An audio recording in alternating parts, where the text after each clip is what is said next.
Hey everyone, welcome back. I'm going to go through and show how to replace the coil on a BOA boot. This is a transit BOA. It's about, I want to say, 8 years old. I had to replace the lacing because this was happening to the wire. I'll show the tools that I use, the ins and outs of this component, relace, and go through it step by step so that everyone can follow along.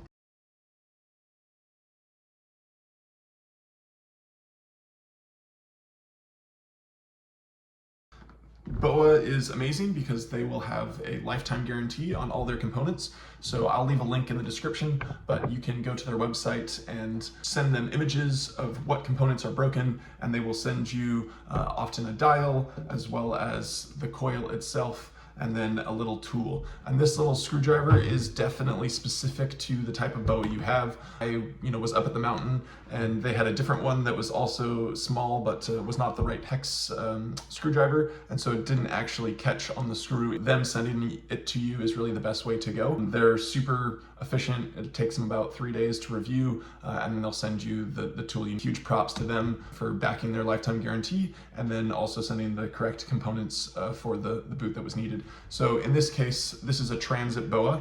There is this little hole, this little pinhole that you'll see at the top of the dial, and so you'll want to stick that screwdriver in and then turn counterclockwise, and that will loosen the screw that keeps the front dial in place. So I'm going and unscrewing that here.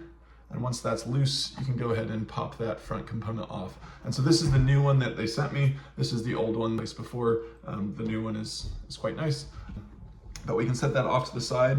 And so then you'll be met with this. You are gonna have to release by once again using the same small screwdriver in this little hole here. Just up, so you'll put the yellow in, and then that will release it and you can twist it.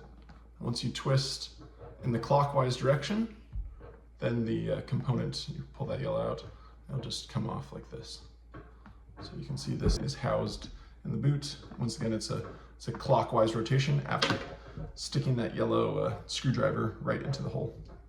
And so now here, if all you're doing is replacing this lace, then really all you have to do is there's 2 screws that go inside here, and I will take them out in a little bit. You can stick this yellow screwdriver in there, you can remove those screws, and you may have to kind of stick the lacing in and out to rotate that component to get them to line up with the holes, but you'll see 2 holes. One will have the screw in it, and one you'll see the lace sticking through. And so you can, if you're just replacing this lace, undo that screw and remove that screw. And I will show that in a little bit, but for me, when I was replacing it, this coiled string was wrapped inside the component itself. So I actually had to completely take this apart. It's not necessary to completely take it apart if you're just replacing the string, and let's say the cut or the separation is down below, or some other place that's not caught in the component itself, then you should be able to just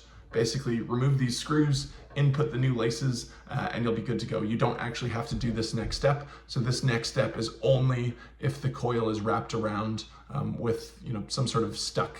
And then in that case, it may be helpful to have a pair of pliers. You may also want to actually remove this from the wire by cutting these wires on either side so that you have it free and not with the boot.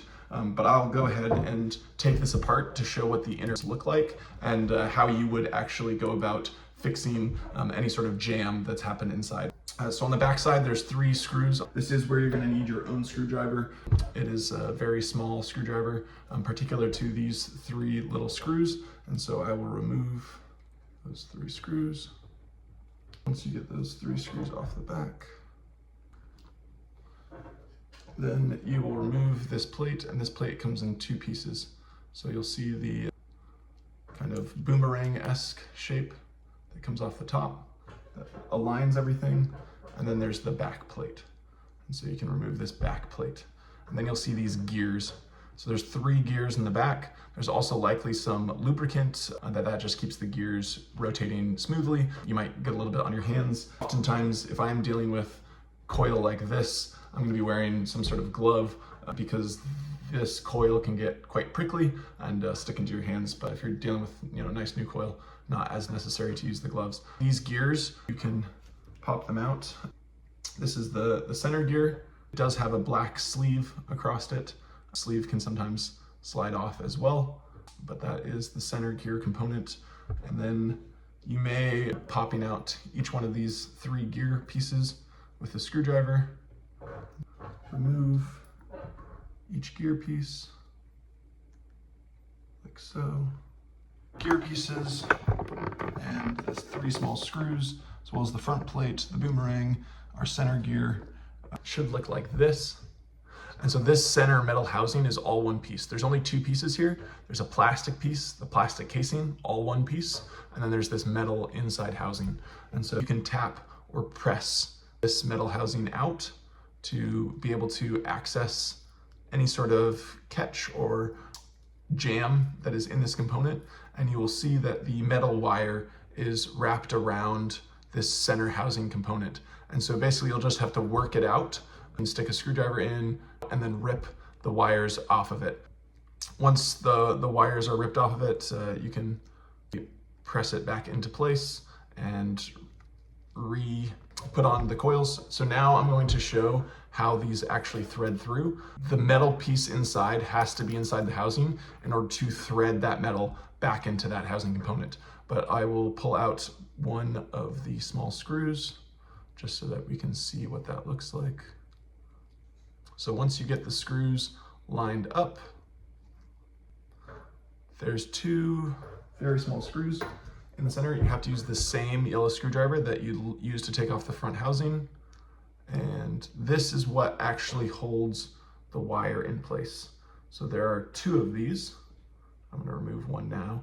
You don't have to tie any knots when you do the new string. The string sticks in through this side of the plastic and then it will go into the metal. And then you're going to take this tiny little screw and that's going to go down into the metal. And that is what anchors your wire in place. So you don't need to tie any knots. You don't need to do any sort of fancy knots, but this anchor is actually what's holding. And when you look down the edge of this, you will see the wire sticking through in that second hole, and the screw goes in the first hole. So the wire goes all the way through both holes. That makes sure that your wire is actually in place, and then you're going to screw down into the first hole. This might take some time to feed it through correctly because you'll want it to feed through, and then you'll see the wire come through the little holes. If you don't see the wire come through, you're going to have to just keep playing with it to make sure that it actually goes through correctly. Once it's through correctly, we'll have the coil inside. Like I said, really taking it apart to this level is only necessary if it's really bound up inside. But we're going to go ahead and put those gears back on.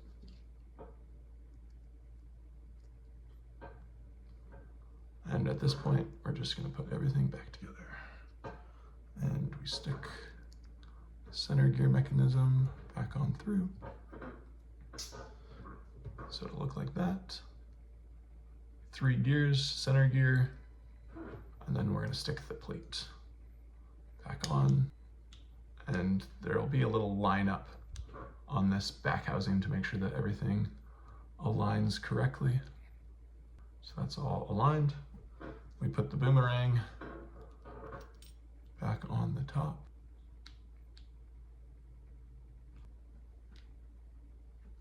Awesome. So it looks like that once it's assembled back together, and we can slide it back in.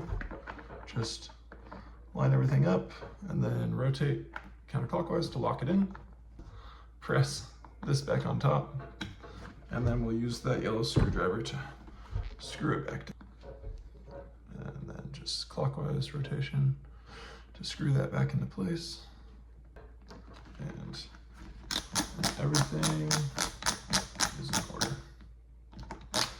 A couple tips and tricks, recommendations. When you are replacing this lace that goes through, if you cut the wires on both sides, I would individually start to lace it and remove it at the same time and feed the lace all the way through in order to get the lacing back to what the original lace was like. You may have to muscle some of this out if it's really coiled up on the inside with a pair of pliers. So love to fix anything else you guys are working on. Hopefully this gets you back on the mountain quick. Have a great day, guys, and talk soon. Thanks.